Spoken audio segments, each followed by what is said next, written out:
ভাই বলল, দেখো এসব কাজ কিন্তু অনেক বিপদের, ভেবে বলছো তো? আমি বললাম, হ্যাঁ ভাই, ভেবেই বলছি। কামাল ভাই বলে, তবে আজকে থেকেই করতে পারো। তারপর কাজ করতে শুরু করলাম, তবে একটু বেশি পরিশ্রম হচ্ছে, তবে আমাকে সবকিছু মেনে নিতে হবে। যে ছেলে আমি তেমন কোনো কাজ করতাম না, সেই ছেলে আমি আজ কয়েকটা টাকার জন্য কত পরিশ্রম করি, তবুও আমায় করতে হবে। এভাবে এক সপ্তাহ কাজ করলাম, পরে ভালোই টাকা হলো। তারপরের দিন কাজ করার সময় হঠাৎ একটা গরম লোহা আমার হাতে এসে পড়লো। আমি ব্যথায় চিৎকার দিয়ে উঠলাম, পুরো হাত যেন যন্ত্রণায় ছটফট করছে। তারপর সাথে সাথে কামাল ভাই আমাকে নিয়ে হাসপাতালের দিকে গেল। সেখানে গিয়ে দেখি সেই মিম নামের মেয়েটি সেখানে আছে। তারপর কামাল ভাই আমাকে তার কাছে নিয়ে যায়। মিম বলল, আপনি এখানে? যাক, আপনার সাথে তাহলে দেখা হলো আবার। কামাল ভাই বলল, ম্যাডাম ওকে একটু তাড়াতাড়ি দেখুন। মিম বলল, কেন, ওনার কি হয়েছে? কামাল ভাই বলল, ওর হাতে গরম লোহা পড়ছে, তাড়াতাড়ি একটু দেখুন। মিম বলল, দেখি তো, ওনার তো দেখে অনেক বড় আঘাত লেগেছে, ওনাকে এখনই অপারেশনে নিয়ে যেতে হবে। আমি বললাম, কিন্তু আমার কাছে তো এত টাকা নেই। মিম বলল, আপনি চুপ করুন, এখনই অপারেশন না করলে পরে আপনার হাত কেটে ফেলতে হবে। কামাল ভাই বলল, তবু কত টাকা লাগবে ম্যাডাম? মিম বলল, তো ওসব পরে ভাবলেও চলবে, এখন ভাবতে হবে না। তারপর আমাকে অপারেশনের থিয়েটারে নিয়ে যাওয়া হলো, আর আমার হাতটা অপারেশন করা হলো। এর মাঝে আমার 3 ঘন্টা কোনো জ্ঞান ছিল না। তারপর চোখ খুলে দেখি মিম, কামাল ভাই, আরেকজন ডাক্তার পাশে দাঁড়িয়ে আছে। তারপর সেই ডাক্তার মিমকে বলল, এনার হাতে তো অনেক বড় ধরনের আঘাত লাগছে, আমার মনে হয় অপারেশন করলেও তা বেশি একটা ভালো হবে না। মিম বলল, আমরা তো চেষ্টা করছি, এখন যদি আরো কিছু করা লাগে তখন না হয় দেখা যাবে। ডাক্তার বলল, কিন্তু ম্যাডাম তাড়াতাড়ি করতে হবে। মিম বলল, আচ্ছা, তাকে ঢাকা মেডিকেলে নিয়ে গেলে কেমন হয়? ডাক্তার বলল, না ম্যাম, এনারা এমনিতে অনেক দেরিতে নিয়ে এসেছে, তাতে মনে হয় না হাতটা বাঁচানো যাবে। মিম বললে, আপনাকে বলছে হবে না।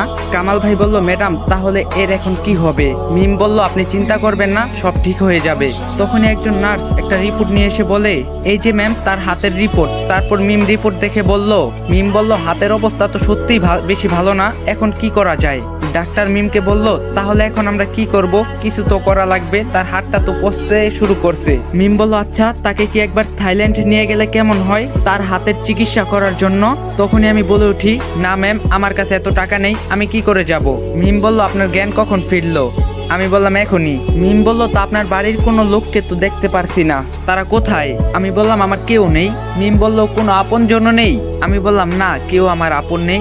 ডাক্তার বলল, কি বলেন? তা আপনার চিকিৎসার খরচ তবে কে দিবে? আমি বললাম, তাও জানি না। কামাল ভাই বলল, ম্যাডাম এখন কি করব আমরা?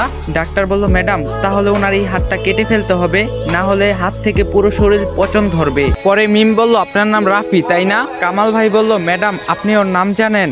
মিম বলল, জানি, তা আপনি ওর কি হন? কামাল ভাই বলল, আমাদের কারখানায় কাজ করে ও। মিম বলল, রাফি, তা আপনার বয়স কত? আমি বললাম, তা জানি না, তবু 28-29 হবে। মিম বলল, তা আপনি এখনো বিয়ে করেন নাই? আমি বললাম, না। মিম বলল, তা আপনি পড়াশোনা করেছেন? আমি বললাম, গ্রাজুয়েশন পাশ করছি। ডাক্তার শুনে অবাক, কি বলেন, আপনি গ্রাজুয়েশন পাশ করেছেন? মিম বলল, তাহলে আপনি লোহার কারখানায় কেন কাজ করছেন? পরে আমি বলি, আমার একটা কাজ খুব দরকার ছিল। মিম বলল, আপনার বাবা মা কি সত্যিই নেই? আমি বললাম, ছিল, তবে আজ নেই। মিম বলল, নেই মানে মারা গেছে? আমি বললাম, তারা আমায় ত্যায্য পুত্র করেছে। মিম বলল, কেন, আপনি কি করেছেন? তখনই আমি বলে উঠি, এক মিথ্যা অপবাদে আমি সবার কাছে অপরাধী, আর আমার বাবা মা আমাকে মৃত বলে জানে। মিম বলে, কি অপবাদ? যে আপন সন্তানকে এত দূরে ঠেলে দিয়েছে তারা? না, তা আমি বলতে চাই না, কারণ যে আমাকে এই অপবাদ দিয়েছে সে আমার বেঁচে থাকার আশ্রয়। মিম বলল, তা আজ আপনার অনেক বড় বিপদ, আপনি আপনার বাবা মাকে জানাবেন না? আমি বললাম, না, আমি চাই না তারা আমার জন্য কিছু করুক। মিম বলল, তবে কি আর আপনার আপনজনের কাছে যাবেন না? আমি বললাম, জানি না, শুধু এতটুকুই জানি, আমার পৃথিবীটা খুবই ছোট, এখানে শুধু আমি একাই, আর কেউ আমার আপন নেই। ডাক্তার বলল, তার হাতের অবস্থা তো বেশি ভালো না, এখন কি করবেন? মিম বলল, আপনি কি তবে তার হাতটা কাটতে বলেন? ডাক্তার বলল, ম্যাডাম আপনি আমার চেয়ে সিনিয়র, আপনি যেটা বলবেন। মিম বলল, আচ্ছা, আপনি কি আবার আগের মতো বেঁচে থাকতে চান? আমি বললাম, বেঁচে থাকার ইচ্ছাটা অনেক আগেই শেষ হয়ে গেছিল, কিন্তু। মিম বলল, কিন্তু কি? আমি বললাম, কিন্তু সেই অপবাদ দেওয়া মানুষটার কাছে শুধু জানতে চাওয়ার ইচ্ছাটাই বেঁচে থাকতে চাই, কেন সে আমাকে সবার থেকে এত দূরে রাখলো? মিম বলল, কেন, তার জন্য আপনার কি? আমি বললাম, কারণ সে আপনকে পর করছে আর পরকে আপন করছে। মিম বলল, আজ আপনার হাতটা যদি কেটে ফেলতে হয় তবে আপনি কি চান? আমি বললাম, আল্লাহ যা রাখছে কপালে তাই হবে। ডাক্তার বলল, তা এখন আপনার দেখাশোনা করার জন্য কেউ কি আছে? আমি বললাম, না, কেউ নাই। পরে বললাম, কামাল ভাই তুমি কি থাকবে? কামাল ভাই বলল, আমি কি করে থাকি বল, আমার তো কারখানায় যাওয়া লাগে, এমনিতে আজ তোকে নিয়ে আসলাম, এখানে রোজ রোজ তো আর আসতে পারবো না। মিম বলল, আরে আশ্চর্যের ব্যাপার তো, একটা মানুষের এমন অবস্থা কেউ একা রেখে যায়? আমি বললাম, থাক, লাগবে না, আমি একাই থাকতে পারবো। মিম বলে, তা কেমনে করে হয়, আপনার হাত তো। আমি বললাম, সমস্যা নেই, হবে কোনোভাবে। তখনই একজন নার্স এসে মিমকে বলে, ম্যাম আর বাকি রুগীদের দেখবেন না, সবাই যে অনেক সময় ধরে অপেক্ষা করছে। মিম বলল, আচ্ছা এখনই আমি যাচ্ছি, আর হ্যাঁ কিছু ওষুধ এখনই লাগবে, তাড়াতাড়ি আনবেন। তারপর মিম কিছু ওষুধ লিখে তা কামাল ভাইয়ের হাতে দেন। কামাল ভাই বলে, ম্যাডাম এত ওষুধ, আমার কাছে তো এত টাকা নেই। মিম বলল, ও আচ্ছা আমি দিচ্ছি। আমি বললাম, না না, আপনার দেওয়া লাগবে না কামাল ভাই, আমি যে ব্যাগটা কারখানায় রোজ নিয়ে আসি সেখানে একটা চাবি আছে, তা দিয়ে আমার বাসায় গিয়ে দেখবা কাপড়ের নিচে 50,000 টাকা আছে, তা নিয়ে এসো। মিম বলল, আপনি এত টাকা কোথায় পেলেন? আমি বললাম, এটা আমার শাস্তির উপার্জিত টাকা। মিম বলল, মানে? আমি বললাম, কিছু না কামাল ভাই, তুমি এখনই যাও। তারপর কামাল ভাই সেখান থেকে চলে গেল। আর তারপর মিম অন্য ডাক্তারকে বলল, আপনি একটু বাইরে যাবেন।